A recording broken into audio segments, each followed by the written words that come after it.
the John Bull.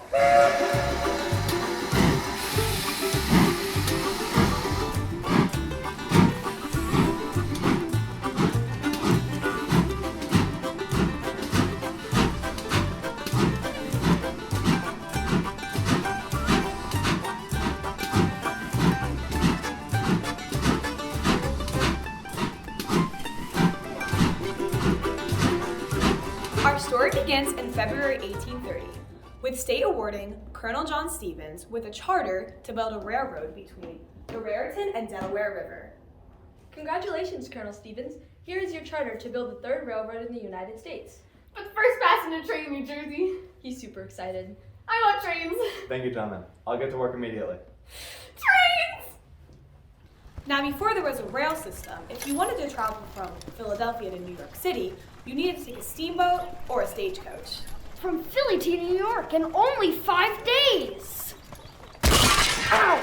But it isn't the most comfortable ride. So a train was needed, and needed now. Colonel Stevens was already in the steamboat business with a boat running between Philadelphia and Bordentown on the south side of the Stagecoach Trail, and another running between South Amboy and New York City on the northern end. With the help of his sons, Edwin and Robert, he was soon going to own the whole line from Philadelphia to New York City. All right, boys. The whole railroad charter is ours. Here's what I want to do. We're going to start with a depot in Bordentown near the wharf, and then we're going to go north and make stops in Cinderville, Hightstown, and Spotswood, and finish up in South Amboy. So, we'll follow the same path as a Bordentown Stagecoach Turnpike? Exactly, except ours can be much faster and a much smoother ride. And it connects our Philadelphia to Bordentown Steamboat and our South Amboy to New York City Steamboat. We're going to be the fastest route from Philadelphia to New York City, and we're going to control the entire route, I tell ya. We're going to rule the world! Whoa! Okay, that's enough. We got work to do. Robert, I need you to go to England and find us a company that can make us railroad tracks and a steam engine. A steam engine? You know Dad is all about the steam engine. Robert, one day, railroad tracks will crisscross this country, and there'll be a steam engine running those tracks. Cut! All right, Robert, let's get you a ticket to the next boat to England. Soon, Robert was on a ship heading to London, England. I'm the king of the world! And once he was in London, he searched for a rail and locomotive manufacturer. Excuse me, do you build trains? Do you build trains? Anyone? Sir, madam. Eventually, he was directed to Robert Stevenson and Company out of Newcastle upon Tyne in northern England. Hi, Mr. Stevenson. My name is Robert Stevens. Get out! What? Stevenson? Stevens and Stevenson. I feel like I'm missing something. Our last names. They're almost the same. It's like we're related. Yeah, that's how it works. Anyway, I'm from the Camden and Amboy Railroad Company. Ah, railroad man. Well, almost. We've been given permission to build the third railroad in the United States. We want you to manufacture the rail and locomotive. We'd be honored, sir. Meanwhile, back in New Jersey, Excuse me, Colonel Stevens, but do you plan on building this railroad anytime soon? After all, it's been 7 months since we awarded you the charter. Hold your horses, gents. My son Robert just located a company out of England. We're going to supply us with railroad tracks and a locomotive. We should be starting soon. England? But why so far? It'll take forever for that train to get here. Locomotive. What? You said train. A train are the cars that are being pulled. A locomotive is the engine that pulls them. Ooh, look who's a smarty pants. Just get it done, Stevens. Edwin, come in here. What's up, Dad? We have to start grading on those tracks ASAP. I have to get those guys off my back. Will do. by August 1831, the rail started to arrive from England. Today, we use wood to support the rails, but back in the 1830s, the rails were laid on top of stones known as sleepers.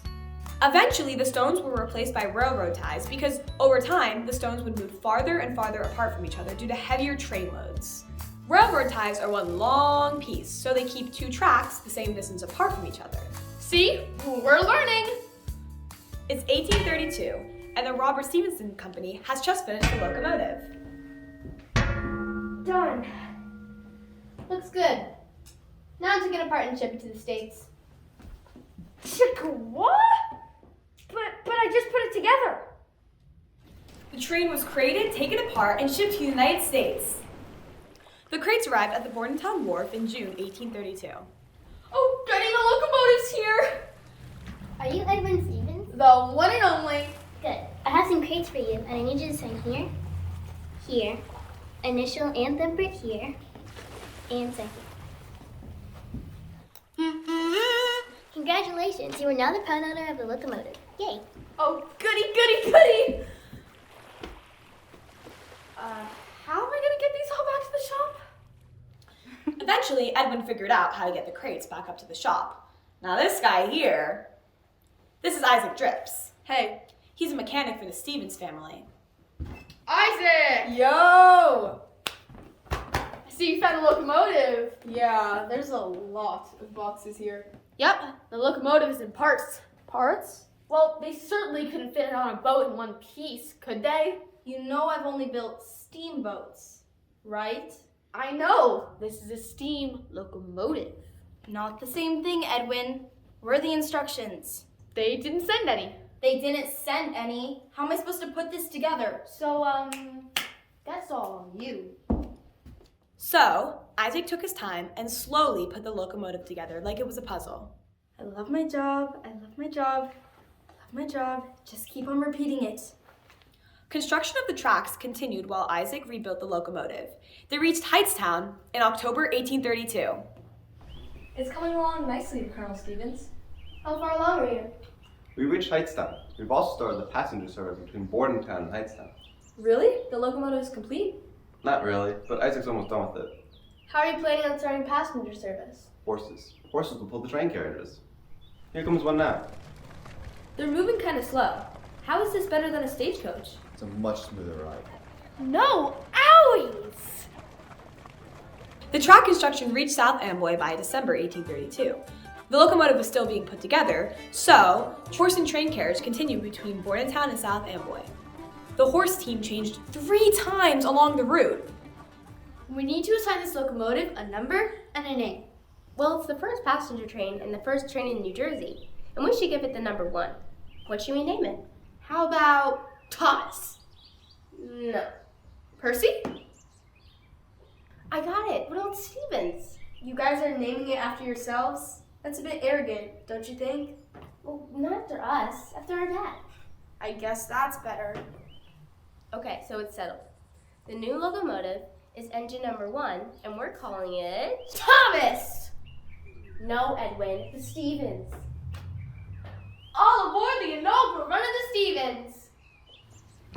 Ooh, a new freight train. A new freight and passenger train. A new what? Not only does this train move vegetables and fruits, but it also moves people from city to city. You could ride this train from Bordentown, New Jersey to South Amboy, New Jersey. Yeah, for real? For reals.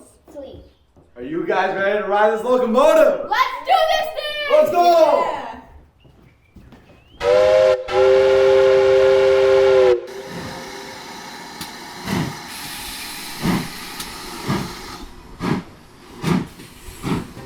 And we're off. The day has finally arrived. The new locomotive, the first to carry passengers in the United States, pulled away from the station, moving at speeds no man, no woman, or child has ever gone before. But then, Get off, you stupid pig! Get off the tracks! Get off the tracks!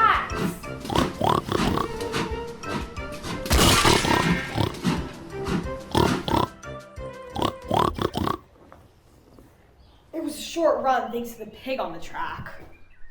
I have an owie. A cow catcher. Or in this case, a pig catcher. Yeah, stupid pig. But a cow catcher was that big slopey thing you see on a steam locomotive back in the day. The cow catcher would catch the cow to keep it from going underneath the train like that stupid pig. You know who you are, pig! By January 1833, Hightstown was seeing their first load of freight arriving. Having a stop in Hightstown was a big plus for the town's growth.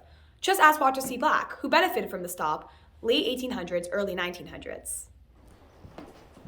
Hi, I'm Walter C. Black of Walter C. Black Elementary School fame. Anyways, I own the Village Nurseries on Old York Road. Having this train go through Hightstown was a big boom for me and the local Hightstown-East Windsor farmers. Suddenly, we were able to ship our goods as far south as Philadelphia and as far north as New York City. That's amazing, Walter C. Black, but how else did having this train stop in Hightstown benefit the borough?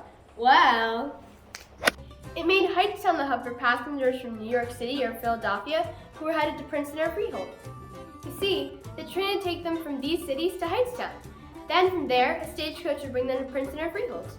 Would they do this trip all in one day? Oh no, it was way too long to do all in one day. Really? The passengers would stay in one of two Hightstown hotels. Two? 2 hotels! The Leland House, which sat where the firehouse sits today, and the Railroad Hotel, which sat where the Tavern on the Lake sits today. Thank you, Walter. We're all a little smarter thanks to you. No, thank you for letting me be part of your story. And now back to our show, still in progress. So 2 things need to be addressed. The first thing is, why is it called the Camden and Amboy Railroad if it stops in Bordentown? Hey Dad, why is our company called the Camden and Amboy Railroad and Transportation Company, but the train line stops at Bordentown? What, did I say something wrong? Because our Philly steamboat stops in Bordentown. I wasn't ready to spend more money on a new boat landing, but now we are. Robert, What's up, Pop? I need you to get more track to connect Camden to Bordentown. I also need you to make a new boat landing in Camden. I'm on it, man, Capitan. Just get it done. So now the line starts in Camden. This brings us to point number 2. You may be wondering, wait, they named the locomotive Stevens?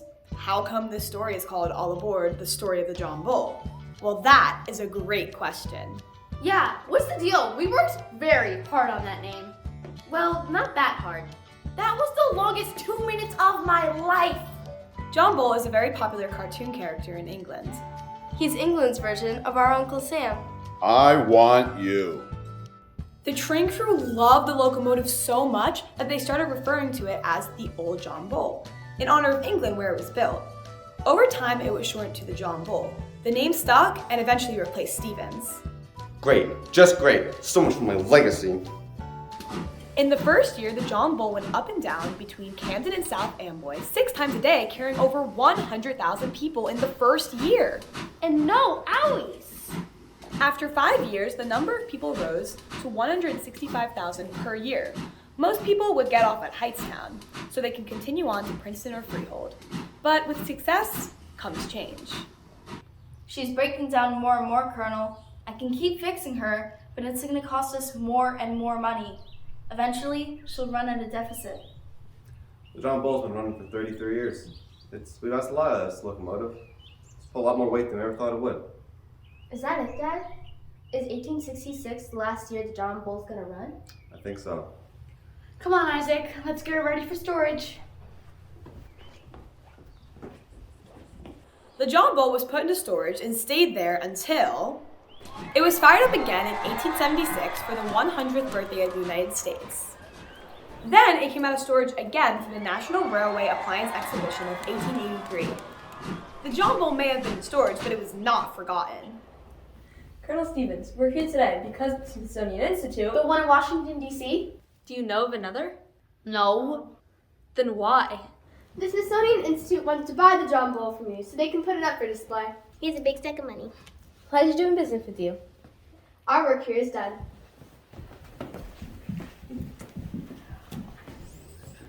The John Bull has been on display at the Smithsonian ever since. Hundreds and thousands of people visit it every year.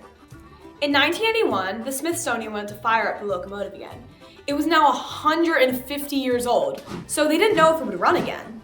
But the John Bull was so well made that it ran again, making it the oldest working steam train. And the Camden and Amboy Railroad?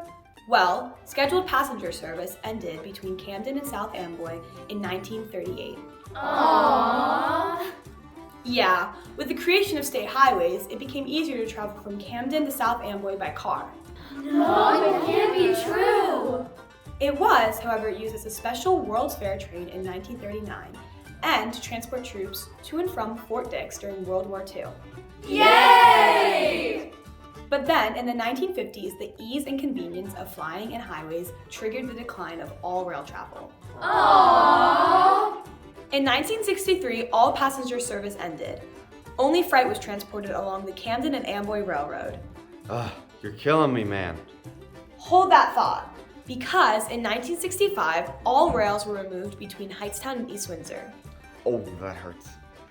And in 1984, What now? the train trestle that ran over Main Street was removed because it interfered with trucks making deliveries. Ugh. But while moving tracks from downtown Hightstown, a long stretch of long-buried sleeper stones were discovered. Yay! Some were left exposed where they were discovered, and some were moved to the property next to the Historical Society. And in 1991, the old freight station was rescued from demolition and moved behind the Hightstown-East Windsor Historical Society. It's a museum now. In fact, we shot this whole thing in the freight station. And that, as they say, is that. The Camden and Amboy Railroad may not be in use or even exist anymore, but it and the John Bull were a big part of Hightstown and East Windsor's history. And if you're ever in Washington, D.C., be sure to visit the John Bull on display at the Smithsonian.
So, you made it to the end. It appears you've been conditioned by Marvel to watch all the credits.